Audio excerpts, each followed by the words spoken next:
deep down inside, do you really believe that this is going to I change the way they operate and treat us?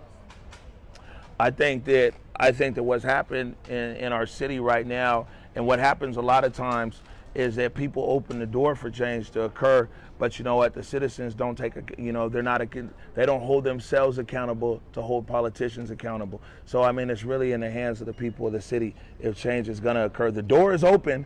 But now, if people just say like, "Oh, that's good," and they go back home, that's on them. But the door is open. We heard Chief Best. We heard Chief Best talking about how she wanted to reimagine policing. We hear the mayor talking about how she wants to change things. It's up to the citizens of the city of Seattle to hold the politicians accountable. So if there's no accountability, I don't think there'll be change. But if the citizens of the Emerald City hold these politicians accountable and to every letter of every word, it's very possible. But we have to care more to make it happen. The more we care, the 100%. more the change will come. Thank 100%. Any other questions? We just got here. Can you just sum up the meeting? And I was here for a while. We play two different positions because I'm a journalist. I mean, I'm sure they'll talk to you, but I'm a journalist, and I mean, the big takeaway from this is that that there's two things here. Is that some of the demands that were presented here in the some of the demands that were presented here to Mayor Durkan. She said that either she's fulfilled it, it's in the pipeline, or there's nothing she can do about it. There's some demands here that it's up to the governor. There's things here. The RCWs are listed here. The state attorney general is listed here. Some other things that's out of the mayor's control. So she pointed that out. She pointed out some things that are on this list that are already existing, like patrol vehicles with in-car cameras. That's something that's already there. Voting restoration. Felons in this state have been able to vote for a few years, so she pointed that out. And then there's one of the big things was immediate removal of qualified immunity.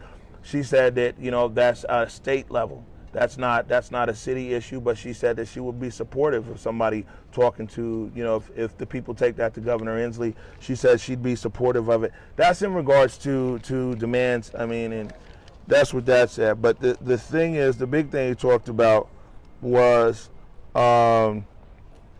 biggest takeaway from this. There's a few things before I get to the big one. The guy Marcus, who runs the garden over there, you guys probably see Marcus with the dreads. His biggest concern was human services. What human services are going to be available for the most vulnerable here at CHOP, whether the unhoused and people might be suffering from mental illness. They brought that up, and the mayor said that they're working today to come back to Marcus and his team here with a plan around human services. Another thing, before I get to the last big thing here, another thing was coordination around emergency response. Around emergency response, what they said is that Chief Scoggins, Chief Best, and the mayor's chief of staff are supposed to be having a meeting right now with some of those protesters who are in attendance to confirm locations where, if they apprehend somebody here, what block should they take them to get a police response, or what should they do for a fire response? So they're working on that. The last big thing is whatchamacallit, is that the mayor said Sunday morning, barriers out the streets. This gentleman right here asked for Monday, kind of said she'd think about it early on, and then she reiterated back on Sunday. Andre Taylor also repeated Sunday.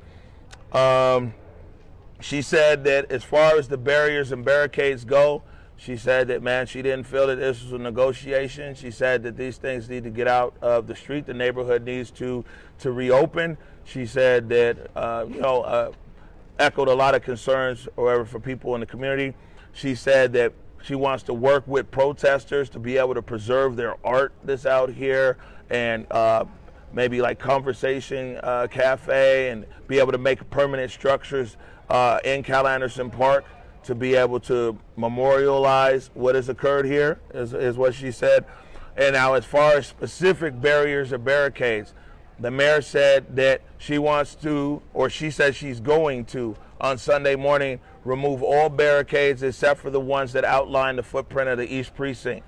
She said that the barricades in front of the East Precinct, as well as the people camping there, will stay there for now. And, you know, there's not an exact timeline, but she said that she sees this kind of in 2 different phases.